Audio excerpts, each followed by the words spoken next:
Hey guys, আসসালামু আলাইকুম, it's me Riyad and welcome back to my this video. আপনাদেরকে আমি এর আগে বলেছিলাম যে আমাদের এলাকায় প্রায় একটা 10 একর জায়গায় কাশবন। ওয়েট, আসলে এটা কি 10 একর? এবং এই কাশবনটা কোন জায়গায় এবং কোথায় অবস্থিত আজকে আমি আপনাদেরকে এই ভিডিওর মাধ্যমে সম্পূর্ণ ডিটেলস দেবো। পাশে একটা মেয়ে থাকলে আরো ভালো তো। এবং ভিডিওটি সবাইকে শেষ পর্যন্ত দেখার অনুরোধ রইল।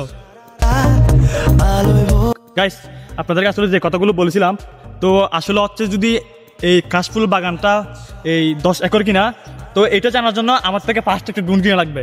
তো আপনারা সবাই আমাকে ডোনেট করুন, আমি একটা ড্রোন কিনে ফেলি, ভালো একটা ভিডিও ক্রিয়েট করে দেখাবো। দ্যাট এটা আসলে 10 একর হবে, এটা একটু এই শুনে রাফু, এই ফাঁকটা আপনার জন্য। আপনি এখানে আসেন, বেস্ট কিছু ভিউ পাবেন। আর আপনি কিন্তু আমার ক্রাশ। ওয়েট, আফু কেমনে ক্রাশ হয়? সরি রাফসান ভাই, সরি।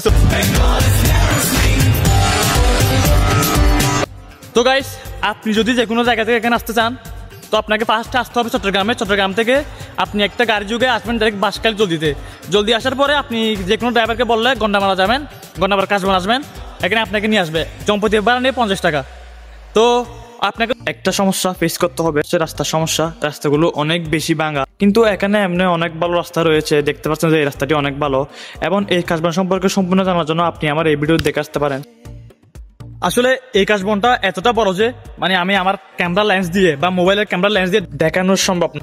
এটা দেখানোর জন্য একটা ড্রোন অবশ্যই লাগবে, আর ভালোটা ক্যামেরা লাগবে। যেহেতু আমার এগুলো কিচ্ছুই নেই, তো সেহেতু আমি আপনাকে পুরো ডিটেলস দিতে পারতেছি না, বা পুরো একটা ক্যামেরার মাধ্যমে আপনাকে উপস্থাপন করতে পারতেছি না।